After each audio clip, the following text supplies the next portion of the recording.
Est-ce que vous avez déjà vu une pub d'OnlyFans par OnlyFans? Je suis prêt à parier que non, pour la bonne raison que ça n'existe quasiment pas. Encore pire, ça c'est Amouranth, une des créatrices OnlyFans les plus connues au monde. Elle a généré 57 millions de dollars sur la plateforme. Et après tout ça, OnlyFans ne lui fait même pas cadeau d'un simple débardeur. Elle a dû l'acheter elle-même. You're wearing this like OnlyFans like tube top or whatever right now. Do they give those to you to like, is that their company swag to like help promote their site, or you make these?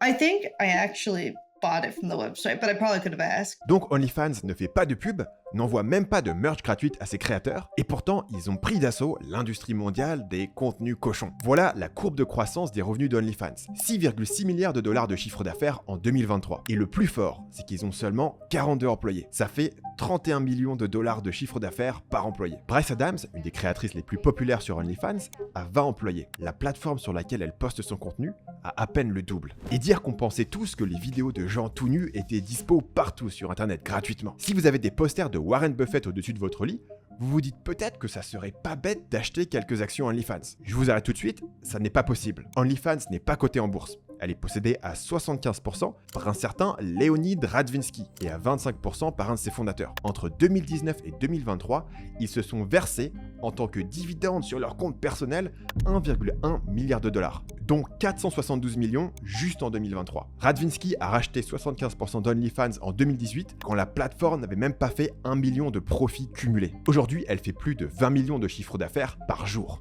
Donc le rachat d'OnlyFans est pas loin d'être l'investissement du siècle. Et pourtant, c'est impossible de trouver d'interview de Leo Radvinsky sur internet. La seule chose qu'on trouve, c'est son site web qui ressemble à ça. Donc ça ressemble plus au site d'un freelance californien en recherche de projet qu'à celui d'un ponte du porno dont la fortune personnelle est évaluée à 3,8 milliards de dollars par Forbes. Alors, si vous pensez encore qu'il est trop tard pour vous lancer, souvenez-vous que le porno sur internet, ça a commencé à peu près quand internet a commencé. Il y a des mastodontes comme Halo qui possèdent Pornhub et YouPorn, et pourtant, en quelques années, OnlyFans les a tous démontés, sans pub, et avec 3 fois moins d'employés que l'entreprise Le Slip français. Mais comment? Comment ils font pour dominer une industrie ultra compétitive où ils sont arrivés après tout le monde avec une équipe qui tient dans une salle de réunion? I had this subscriber almost since the beginning. He had spent around 2,000 Australian dollars, bought every single thing that I sent him. Je vous présente Taylor Madison, une créatrice OnlyFans. Depuis qu'elle s'est lancée, Taylor a un énorme fan. Le rêve de toute créatrice. Il achète tous ses contenus, il paye pour lui parler tous les jours. Mais un jour, une personne avec le même nom d'utilisateur regarde son profil TikTok et la plateforme lui signale qu'il s'agit d'un de ses contacts. And my heart just sank into my stomach. Went through all of the contacts in my phone. It has to be my stepdad. Wow. So I went out on a limb and messaged the account on OnlyFans and I said, I know who this is. Quelques temps plus tard, son profil OnlyFans change. On peut désormais y lire la punchline. Oui, même mon beau-père s'est abonné. Parce que sur OnlyFans, tout est bon pour se différencier des autres filles, y compris une histoire comme celle-là. La concurrence est rude et il y a des grosses sommes d'argent en jeu. D'ailleurs, si vous vous demandez comment appliquer les techniques de persuasion dont on va parler dans vos propres projets, même s'ils n'ont rien à voir avec le porno, cliquez sur le lien en haut de la description.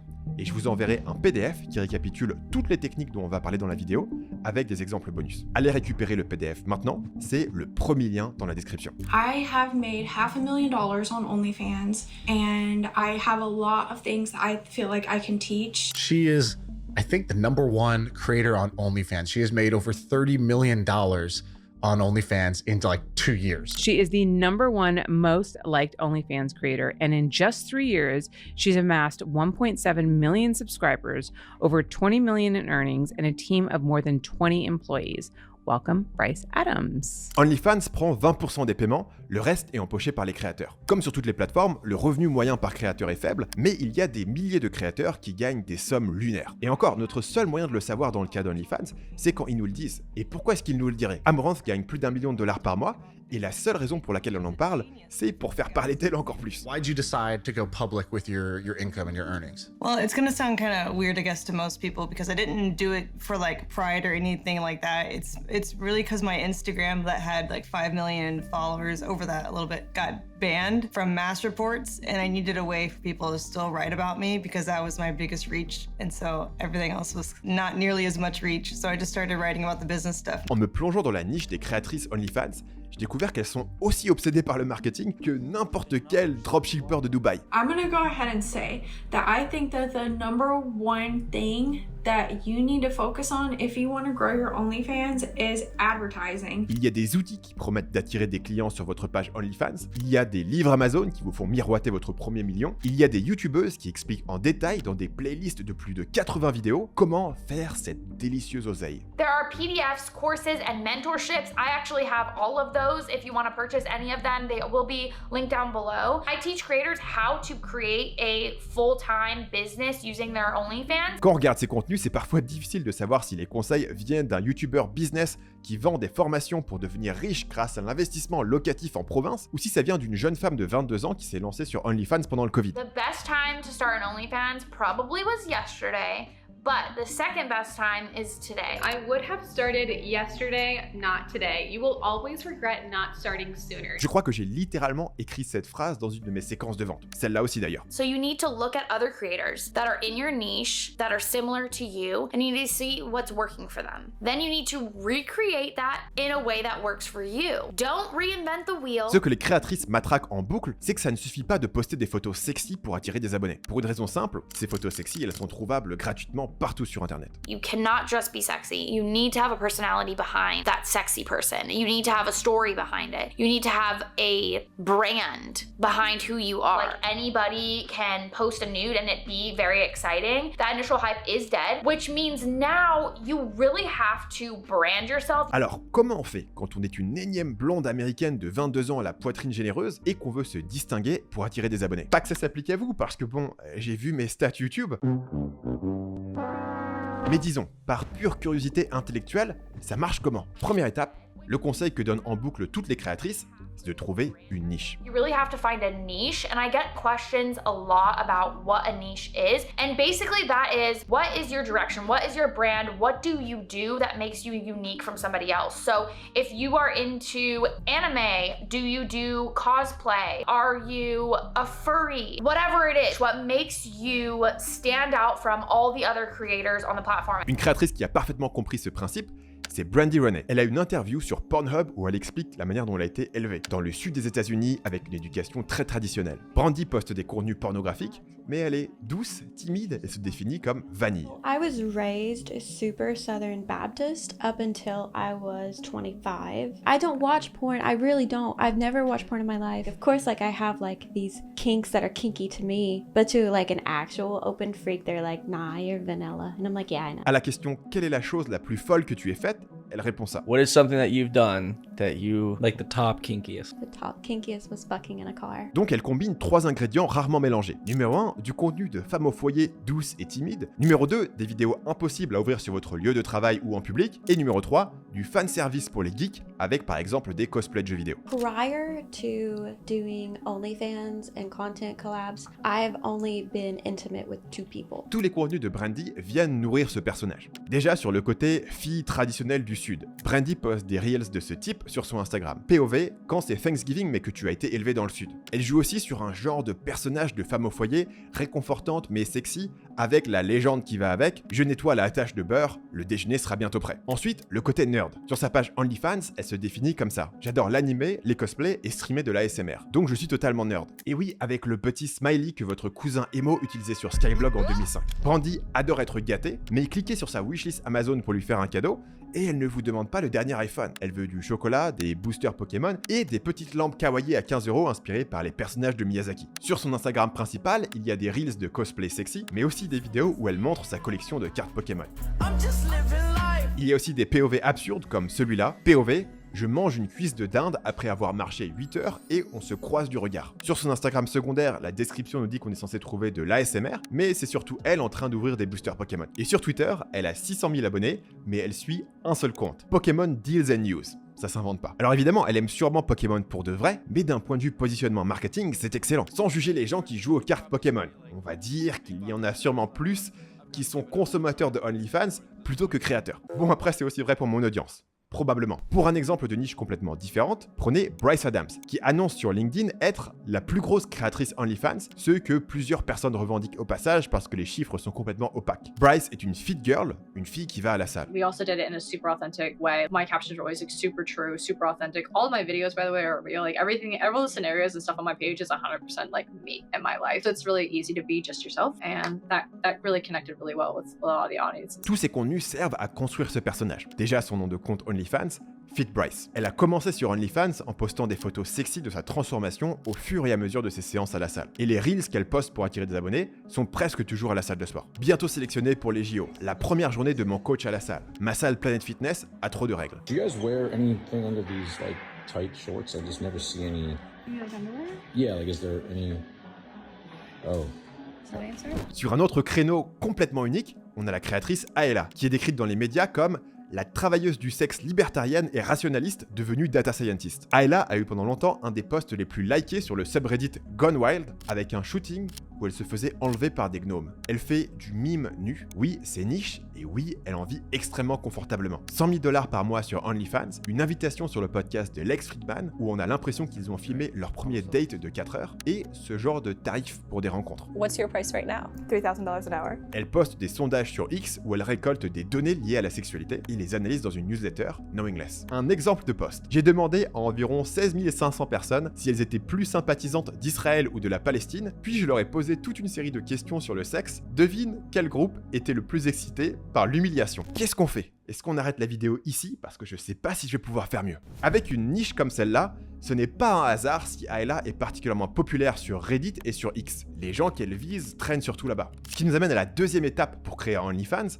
qui est la création d'un tunnel de vente. D'ailleurs, en parlant de tunnel de vente, si vous vendez des formations en ligne, je vous avoue que j'ai eu du mal à écrire cette transition. Comment est-ce que, dans une vidéo sur OnlyFans, je peux vous parler de Schoolmaker? Schoolmaker, c'est la plateforme qui vous permet de faire des formations en ligne qui aident vraiment les gens et qui vous rapportent plus d'argent. Ce serait trop tiré par les cheveux si je vous disais qu'OnlyFans a détruit les vieux géants du porno parce qu'ils ont compris que ce que les gens voulaient vraiment, c'est une connexion personnelle. Et justement, Schoolmaker ajoute à vos formations une communauté pour échanger avec vos clients. Et surtout, Schoolmaker vous apporte des fonctionnalités d'accompagnement avancées. Par exemple, les consultations qui vous permettent de répondre à toutes les questions de vos clients en moins d'1 heure par semaine. Et exactement comme les créatrices OnlyFans, vous pouvez réutiliser ces contenus personnalisés parce que toutes vos réponses seront archivées et facilement trouvables par vos futurs clients. Mais là, je suis en train de vous dire que Schoolmaker, c'est un peu le OnlyFans de la formation en ligne. Ce qui fait pas très sérieux, on dirait une blague.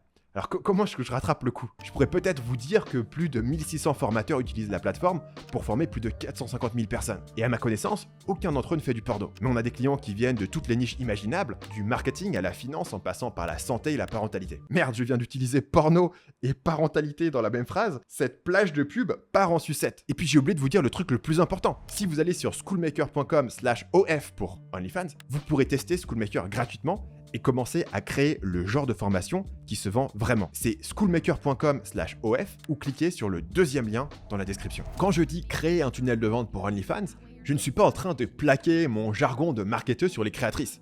C'est elles qui le décrivent déjà comme ça. You're still funneling people from your throwaway accounts to your main account. That way you're gaining a following there, and then they can also find you on OnlyFans. Alors comment ça marche? En haut du tunnel, il y a souvent une plateforme qui permet de devenir viral facilement. Par exemple, Brandy est sur TikTok. Mais sa description indique, le lien est sur Instagram. I hit 668,000 on there. What are you doing to get that? I started spitting in milk. Donc elle envoie les gens depuis TikTok vers Instagram, puis de Instagram vers OnlyFans. Et évidemment, le tunnel continue ensuite avec un abonnement qui vous amène après à du contenu bonus payant, qui vous amène à des prestations de plus en plus chères. Tout ça parce qu'en plus de la raison habituelle de faire des tunnels de vente, qui est de chauffer le client, en l'occurrence littéralement, les créatrices se font souvent bannir certains de leurs comptes. Like so many of the platforms don't allow you to link to OnlyFans, Instagram specifically, so there's a lot of challenges there. La pire chose qui puisse arriver, c'est de se faire bannir et de perdre tout le fruit de leur travail. C'est arrivé à Amaranth qui avait un compte Instagram à 5 millions d'abonnés, qui a été supprimé du jour au lendemain. Pour contourner ça, il existe une stratégie. Les créatrices créent 2 comptes, un compte principal plus sage où elles postent du contenu soft et un compte plus risqué qui se fera tôt ou tard bannir. I think something that you can do as an OnlyFans creator is create a main account, which is very PG, and then also having throwaway accounts. So that goes for mostly Instagram. En allant fouiller dans mes messages Instagram, je suis tombé sur une créatrice francophone qui a adopté cette stratégie. Donc elle m'envoie ce message de prospection avec une phrase d'ouverture assez directe, on va dire. Ce message a été envoyé depuis son compte risqué, qui a d'ailleurs été supprimé depuis. C'est typiquement le genre de compte qui peuvent se faire bannir, surtout s'ils commencent à envoyer le même message à la chaîne à des inconnus. Les Reels étaient aussi beaucoup plus osés que ce qu'on trouve d'habitude sur Instagram. Mais vous pouvez voir que l'appel à l'action dans son message redirige vers son compte principal, où le contenu est un peu plus soft. Comme ça, elle gagne des abonnés sur les deux, sans risquer de perdre tout son travail. Certaines créatrices utilisent aussi X ou Reddit. Ça marche très bien pour les créatrices très nichées, parce que Reddit, par exemple, est directement segmenté par communauté. I think it's actually one of the best places to promote because you can find really niche audiences and they're also very, very dedicated. You can find some really awesome fans on Reddit. Donc il faut créer une stratégie de contenu, au même titre que n'importe quel business. Ça ne sert à rien de juste poster des photos de sa vie, même si les photos sont sexy. Donc les créatrices OnlyFans doivent se poser les mêmes questions que n'importe quel créateur de contenu qui veut vendre ses programmes de remise en forme. Qui est la cible? Sur quelle plateforme est-ce qu'ils sont? Et quel type de contenu va attirer leur attention? Posting on social media doesn't necessarily mean it has any relevance to your business. Or maybe it does, but it's not reaching the right people, the right audience. When you make content, you need to figure out what the message is. Are you entertaining them? Are you giving them information and knowledge? Are you inspiring them? What is the personality that comes with your content? Après avoir cliqué sur un lien, vous arrivez sur la page OnlyFans d'une créatrice. Il y a deux types de pages. Certaines ont des pages où l'abonnement est gratuit, mais vous pouvez ensuite payer pour des contenus supplémentaires. Elles appellent ça un tip menu, un menu à pourboire. Cette créatrice nous donne un exemple du sien ici. Les vidéos vont de 15$ la minute à 25$ la minute, selon le niveau de nudité, et pour recevoir un DM de sa part, c'est 2$. D'autres ont des pages avec un abonnement payant, et ensuite, on peut encore payer plus pour avoir accès à des contenus exclusifs. Les techniques de viralité qu'elles utilisent peuvent être très avancées. Par exemple, les créatrices OnlyFans payent des comptes de mèmes pour se moquer de leur propre contenu cringe. Économiquement, ça semble très bien fonctionner pour tout le monde. J'ai vu une créatrice dire qu'elle payait environ 200$ par post. Avec des milliers de retweets, même un taux de conversion faible reste rentable. Plus classique, elles font des collaborations pour profiter de l'audience d'une autre créatrice. Comme ici par exemple, qui l'a mieux fait. Ça peut même aller jusqu'à directement payer d'autres créatrices pour parler de vous, c'est-à-dire du marketing d'influence pur jus. So it started off with doing like basically we call it on-platform advertising. So I would pay another girl to shout me out on her page, and sometimes they'll do like trades back and forth. I didn't do the trades. I just decided that it was easier if I could just give them what they were asking to do a promo. Mais attendez, pourquoi est-ce que ces créatrices font des pieds et des mains pour devenir viral sur d'autres plateformes que OnlyFans? Si quelqu'un veut réussir sur YouTube, il va pas s'acharner à devenir viral sur TikTok pour rediriger ensuite vers ses vidéos longues. Il va essayer de créer des bonnes vidéos sur YouTube directement. Pour les créatrices OnlyFans, c'est tout l'inverse. Tout simplement parce qu'elles n'ont aucune chance de devenir virales directement sur OnlyFans. J'ai testé pour vous l'expérience étrange de se créer un compte OnlyFans. On rentre son email, on crée un mot de passe, on vérifie son âge, jusqu'ici tout est normal. C'est une fois que le compte est créé que ça devient très bizarre. Vous arrivez sur une page d'accueil quasiment vide et vous vivez un énorme moment de solitude. Les posts sur le feed viennent uniquement du compte officiel de l'entreprise et sur la droite, vous avez 3 pauvres suggestions avec seulement une photo de profil et une bannière et même pas la première phrase de la description de la créatrice. Bon, je me dis qu'il faut peut-être chercher par moi-même des profils et ça tombe bien, au moins il y a une barre de recherche. Alors j'ai essayé de rechercher les créatrices dont j'ai parlé dans la vidéo et là, l'expérience utilisateur est atroce. Si vous tapez Amaranth ou Brandy Renee, vous ne trouvez rien. Et non seulement vous ne trouvez rien, mais en plus, OnlyFans ne vous suggère même pas d'autres profils. Vous tombez littéralement sur une page vide avec le message « Rien n'a été trouvé ». Impossible de trouver qui que ce soit si vous n'avez pas le nom d'utilisateur précis à la lettre près. Dans le jargon du métier, on appelle ça une plateforme sans fonction de découvrabilité. TikTok a un algorithme de découvrabilité maximal. Vous ouvrez et vous êtes exposé directement à des créateurs que vous ne connaissez pas. YouTube aussi, et Twitter, Instagram et compagnie font la même chose. Logique, puisqu'ils veulent vous garder sur la plateforme. OnlyFans, c'est zéro découvrabilité. Alors, c'est possible de réussir sur YouTube en ne postant que sur YouTube, mais c'est impossible de réussir sur OnlyFans sans aller chercher des abonnés ailleurs. Et ça, les créatrices le savent très bien. But you were correct. They don't have a discoverability mode like built in. It's not like an Instagram or anything like that. They definitely rely on the creators to kind of advertise where they want. Alors pourquoi est-ce qu'une plateforme qui fait 6 milliards de dollars par an ne s'est pas donné la peine de construire un simple flux de recommandations? Eh bien tout simplement parce que la découvrabilité zéro sur OnlyFans, c'est une fonctionnalité, pas un bug. OnlyFans n'a pas besoin de faire de pub parce que pour survivre, ces créatrices inondent les réseaux sociaux de pubs chaque minute partout dans le monde. Dans une de ses newsletters, Ayla explique que si tu es une fille qui s'est inscrite sur OnlyFans, qui a créé son compte, tu peux te retrouver là à te demander « Et maintenant ?» Personne ne s'abonne. OnlyFans ne te donne aucune visibilité juste parce que tu es sur la plateforme. Si tu veux qu'un homme te paye, c'est à toi d'aller le chercher. C'est à toi de devenir la pub. Ça peut aller très loin. Il y a des créatrices OnlyFans qui font installer des panneaux publicitaires sur le bord de l'autoroute. Donc chaque créatrice devient ambassadrice de la plateforme, avec énormément d'enthousiasme et sans rien demander en retour. En plus de ça, elles parlent de leur métier avec les mêmes mots que les nomades digitaux infopreneurs minimalistes dans les années 2010. I make my own schedule every day. I choose when I work. I choose where I work. I can work from anywhere. That is what makes this job so special to me, is my time. Like, I get to do whatever I want with my time. So many people are tied down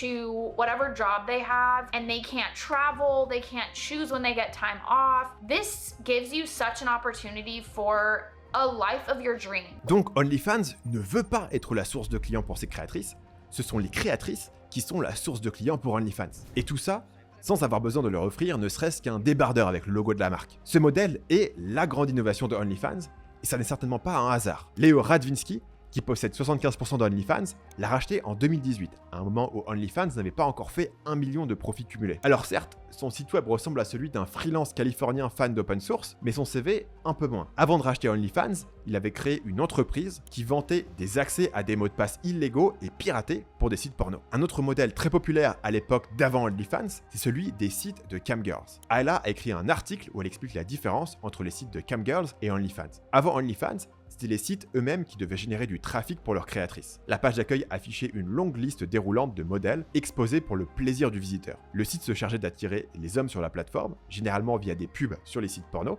et les filles devaient ensuite se battre entre elles pour capter leur attention. Et la concurrence était féroce. L'algorithme de la page d'accueil favorisait les revenus générés par heure de cam, ce qui voulait dire qu'une fois connecté, il fallait se démener, sous peine de perdre en visibilité, donc en revenus. Il existait même un classement mensuel des revenus, où les filles étaient classées selon celles qui avaient réussi à tirer le plus d'argent des hommes. Dans un modèle comme celui-là, les femmes sont concentrées sur la compétition les unes contre les autres. À cette époque, Ayla a déjà eu l'idée de se créer ses propres tunnels de vente depuis Reddit, mais elle est la seule camgirl à le faire. Les autres sont mises en compétition par le système et elles se battent dedans. Sur OnlyFans, c'est complètement différent. La plateforme ne met personne en compétition avec la créatrice. Si vous cherchez son nom, OnlyFans ne vous propose pas quelqu'un d'autre. Si vous êtes sur son profil, vous n'avez pas 15 pop-up par minute avec les MILF dans ta ville qui veulent coucher avec toi. C'est important pour que la créatrice ait envie d'attirer le plus de gens possible sur sa page OnlyFans. Elle est assurée qu'ils viennent pour elle et ne risque pas de se faire happer par une barre latérale de suggestions. Du jour au lendemain, une explosion de publicité pour OnlyFans a envahi tous les recoins d'internet, à mesure que les filles se mettaient toutes à balancer leurs propres photos nues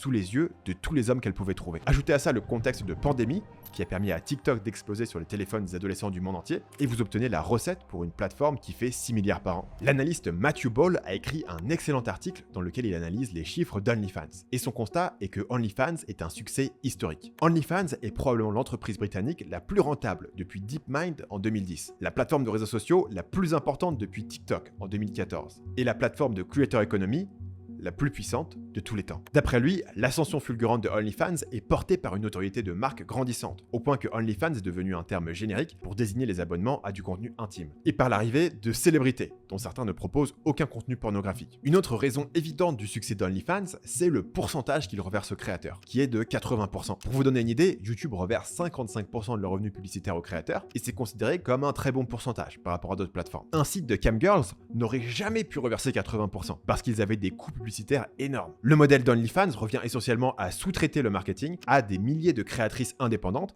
qui sont uniquement payées à la performance. OnlyFans est en train de dévorer lentement toute l'industrie du porno parce que les créateurs et les actrices X peuvent y gagner plus d'argent de manière plus sûre, tout en bénéficiant d'une plus grande autonomie et en offrant au public des expériences perçues comme plus authentiques, uniques et précieuses. Dans la plupart des autres marchés, une plateforme aurait du mal à capturer 20% de la valeur sans apporter les clients. Si vous vendez des chaussures ou des formations, vous payez quelques pourcents à Stripe pour prendre les cartes bancaires. Mais vous ne pouvez pas utiliser une plateforme comme Stripe pour du contenu porno. Et si vous vous faites bannir votre compte où vous avez tous vos abonnements, ce serait catastrophique. En plus, les applications pornographiques sont interdites sur l'App Store. C'est finalement un avantage pour OnlyFans parce que ça leur permet d'échapper aux 30% que prélève Apple sur les achats faits depuis l'App Store. Ajoutez à ça le fait qu'ils n'ont pas besoin de dépenser en marketing et leurs 20% sont presque du pur profit, ce qui explique les milliards de dividendes que se versent les proprios. Ce qui est très intéressant avec les revenus d'OnlyFans, c'est que bien qu'OnlyFans repose sur un modèle d'abonnement, plus de 60% des dépenses des consommateurs proviennent désormais de transactions ponctuelles. Et contrairement à des jeux comme Candy Crush, il ne s'agit pas de microtransactions, mais d'achats additionnels pouvant coûter des dizaines de dollars,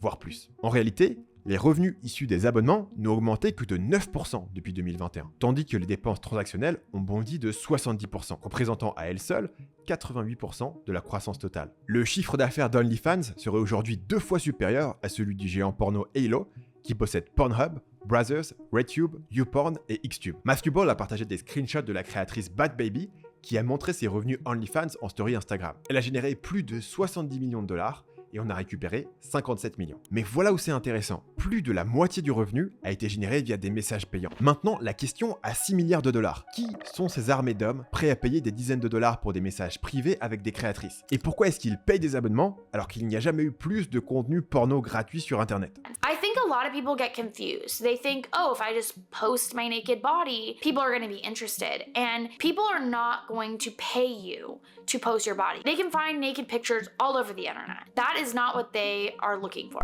Si ce n'est pas des corps nus, qu'est-ce qu'ils cherchent exactement?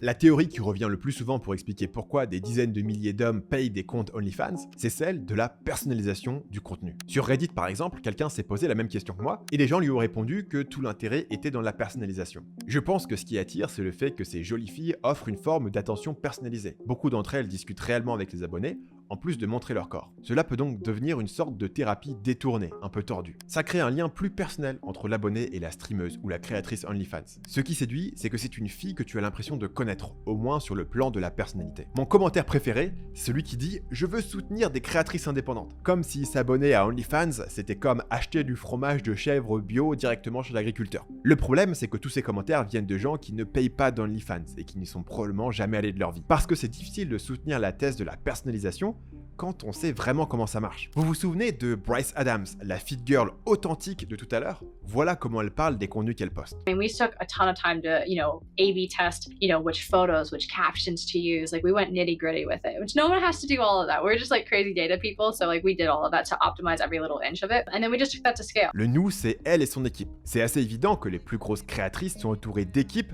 qui gèrent leurs messages à leur place. Dans le cas d'Amaranth, elle a même créé une entreprise pour offrir ce service à des créatrices plus petites. Quand vous commandez une vidéo sur le type menu d'une créatrice, vous vous doutez qu'elle ne passe pas 1 heure à se préparer pour une vidéo de 2 minutes à $50. Elle envoie un contenu déjà enregistré. Et c'est pour ça que c'est plus cher si vous demandez d'avoir votre nom à l'intérieur. If their name is in it, obviously you can't resell that content, and I do choose to resell a lot of my content. Surtout, un nouveau business model s'est créé autour d'OnlyFans, les agences. Ayla l'explique comme ça. Les agences sont devenues une force majeure derrière les créatrices OnlyFans les plus performantes, car elles proposent une forme de duplication comme service. Voici comment elles fonctionnent. Tu signes avec une agence et tu t'engages à lui verser un pourcentage de tes revenus OnlyFans. En échange, l'agence prend en charge une grande partie du travail répétitif, notamment le fait de copier-coller l'illusion de liens personnels à des dizaines, voire des centaines d'abonnés. Derrière les agences, vous avez ce genre de gars. I run an OnlyFans management agency. We have models doing anywhere from 50 to the biggest one doing $175,000 per month. Le pourcentage que l'agence prend est souvent au minimum de 50%, en plus des 20% de OnlyFans. Mais ça peut même aller beaucoup plus loin que ça. Il y a des mannequins OnlyFans qui ne se sont jamais connectés à leur compte de leur vie. Le compte a été créé de toutes pièces par une agence. Ils font juste venir ces femmes dans des Airbnb pour les shootings photos, et après ils s'occupent de tout le reste. D'ailleurs, des actions en justice ont été lancées contre les agences qui s'occupent des DM à la place des créateurs. Par exemple, des abonnés OnlyFans de l'Illinois ont porté plainte contre OnlyFans dans un recours collectif qui devra se tenir en 2027. Un des deux plaignants s'est rendu compte qu'une seule personne aurait du mal à envoyer du contenu directement à 700 000 fans, et donc qu'il ne parlait pas à la vraie créatrice. Bien joué Sherlock. Et là je sais que ça va être une révélation qui est choquante, mais vous savez quoi? Il y a un écosystème de gens qui vendent des formations sur comment monter une agence OnlyFans, avec par exemple cette page de vente ultra agressive pour devenir un génie d'OnlyFans par un wannabe Andrew Tate qui insulte ses clients dans l'introduction du produit. Je vous donne de la qualité absolue, bande de fils de pute, ça devrait être plus cher. Avec à l'intérieur des conseils incroyables, comme utiliser des photos de bonne qualité, sans donner aucun exemple, utiliser des bonnes descriptions, ne soyez pas chiant, sans donner aucun exemple, et cette gemme, selon tes objectifs, tu peux vouloir plus d'abonnés à un bas prix. $10 x 1000 égale $10 000. Ou moins d'abonnés à un prix élevé. $30 x 333 égale $10 000. Fais comme tu veux. Donc on le remercie pour nous apprendre à faire des multiplications et je suppose qu'on ira chercher autre part pour le prix qui fonctionne le mieux. Si vous êtes curieux, j'ai trouvé la réponse par une personne qui ne fait pas un cosplay de Andrew Tate depuis le sous-sol de sa mère. Le bon prix, c'est $5. L'argent est dans les messages privés. Le prix d'abonnement mensuel à $5 a pour but d'être assez bas pour attirer un maximum d'hommes, mais suffisamment élevé pour filtrer ceux qui sont trop radins pour dépenser quoi que ce soit dans des messages privés. Après tout, Vous ne voulez pas que vos employés payés au salaire minimum perdent un temps précieux à essayer de vendre à un type qui ne va rien lâcher. Le but est donc d'attirer le plus d'hommes possible sur la page pour commencer à leur envoyer des messages et à leur proposer en masse des contenus payants. Une des stratégies qui fonctionne le mieux en upsell, c'est ce qu'on appelle un drip. Une créatrice filme une vidéo de 10 secondes qu'elle va envoyer gratuitement par DM. Ensuite, elle filme des extraits découpés pour être envoyés individuellement avec une progression. Elle propose aux abonnés qui ont répondu à son message gratuit d'acheter la suite, et la suite, et la suite, et la suite, vous comprenez, jusqu'au clou du spectacle qui peut coûter entre 20 et 30 $. Là encore, c'est difficile d'imaginer que les hommes pensent vraiment que le contenu a été créé pour eux personnellement. Surtout quand les plus grosses créatrices se vantent publiquement de faire des centaines de milliers de dollars par mois. Clairement, elle n'est pas sur son canapé, à moitié à poil, à attendre vos 20 $ pour envoyer la prochaine vidéo. Une autre piste pour expliquer pourquoi les hommes payent pour des contenus sexuels, c'est la compétition entre hommes. C'est très visible dans un club de striptease où les autres vous voient payer et avoir l'attention des femmes. C'est aussi le même principe pour les tables VIP en boîte de nuit. Elle explique que le monde des camgirls fonctionne sur cette dynamique. La psychologie très simplifiée derrière les plus gros revenus en livestream fonctionne à peu près comme ça. Toi, la fille sexy, tu as un public fidèle, composé d'habitués. Chaque homme peut voir les autres te parler et te donner de l'argent. Les hommes sont alors implicitement classés selon l'attention que tu leur portes, qui est elle-même proportionnelle à l'argent qu'ils te donnent. Cela crée des baleines. Ces gros dépensiers qui, à eux seuls, génèrent 80% de tes revenus. Leur motivation n'est pas seulement de te faire plaisir, mais de te faire plaisir devant les autres hommes. Le système est compétitif. Pour être une bonne camgirl, il faut mettre en lumière tes plus gros donateurs. Affiche leur nom derrière toi. Appelle-les tes héros, tes chevaliers. Donne-leur des titres officiels. Seuls les plus riches survivront. Sur OnlyFans, on est sur le modèle inverse. Des hommes isolés qui payent des petites sommes. Ayla s'était inscrite sur la plateforme avant le rachat par Léo et avait trouvé ça nul. C'est impossible de faire jouer la compétition entre hommes parce qu'ils ne se voient pas dépenser les uns les autres. OnlyFans est conçu de manière à isoler les hommes les uns des autres. Si tu es un mec excité, la présence d'autres mecs excités n'est qu'une ombre fugace. Un fantôme à peine suggéré par le nombre de likes sur une photo ou parfois par le nombre d'abonnés. Chez les rares filles qui choisissent de le rendre public. OnlyFans conserve la dynamique qui a fait le succès du camming, une connexion directe et en temps réel avec la fille, tout en donnant l'illusion que cette expérience est entièrement individualisée. Au lieu de devoir payer cher pour te mesurer à d'autres hommes, tu peux payer relativement peu et accéder à un paradis sexuel où tu as l'impression d'être le seul homme à exister. Ce qui est individualisé, ce n'est pas tant les réponses que les hommes reçoivent à leurs DM payants, c'est la connexion qu'ils ont l'impression d'avoir avec la fille, loin du regard des autres hommes. Et ça a marché. Beaucoup sont passés de camgirls à créatrices OnlyFans. I quit webcamming in 2020, and that is whenever I went full-time on OnlyFans. You're going from camming in between classes and making a little bit of extra cash on the side, going from that to being in the top 0.01% of all OnlyFans creators in the world. OnlyFans a explosé pendant la pandémie, au moment où les gens étaient isolés et passaient plus de temps chez eux devant leurs écrans. It kind of just happens really quickly, especially once pandemic started and everyone was just online all the time. Actually, I missed the whole first year of COVID. We signed up January of 2021. So I missed all of 2020 when everyone was on the whole rise up. And then the boom happened. During the pandemic, Une des raisons pour laquelle les hommes payent, c'est pour l'histoire que ça leur permet de se raconter. Le fantasme d'une connexion individuelle. Ça n'a pas besoin d'être réel, juste d'avoir l'apparence de la réalité. they're looking for a connection. They're looking for a story. They're looking for a reason to follow you. And one of those things is connecting with them, but another thing is telling a story. What drives somebody to actually pay for something when there's so much of a free alternative available to them out there on the internet? I think part of it is the parasocial aspect where it's like they kind of like know this person because they'd see them on either YouTube or Twitch or whatever it is. Ils préfèrent les selfies aux photos professionnelles parce que les selfies permettent de vivre un fantasme. C'est aussi pour ça qu'il y a des interviews avec des actrices sur Pornhub. Ça permet d'alimenter la relation parasociale. I even did a poll on my OnlyFans and so have several other OnlyFans models specifically asking the fans, do you like better my professional looking content or my amateur, like just regular pictures, like selfies and stuff? Whenever we do these polls, it's usually 80 to 90% of our followers actually like the really easy selfies and mirror shots. Ces créatrices ont très bien compris ce qu'elles vendaient. Certaines créent des contenus pour faire naître ce fantasme chez les hommes. J'appelle ça les contenus. Ouais, toi aussi t'as ta chance. I am a whore for some nice guys. I have like left a couple like collabs because they just gave off like dick energy. I don't like that.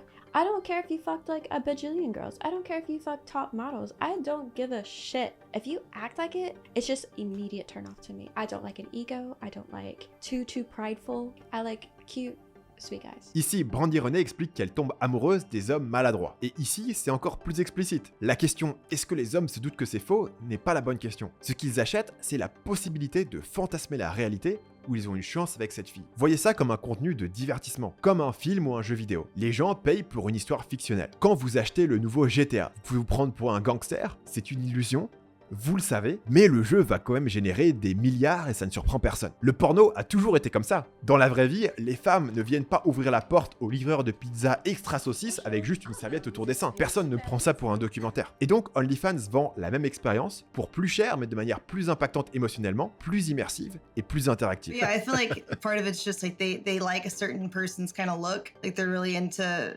whatever characteristics make up that creator and they want to see more from that specific look that they've become like attracted to, I guess, or have some form of attachment just from seeing their face so much. Tout à l'heure, je vous ai montré que c'était impossible de réussir sur OnlyFans sans niche. Mais en fait, sur OnlyFans, il n'y a pas qu'une niche, il y en a 3. La première, c'est le type physique. Sur OnlyFans, il y a énormément de niches différentes à ce niveau-là. I know I'm a niche in itself, considering I'm not even 5 foot.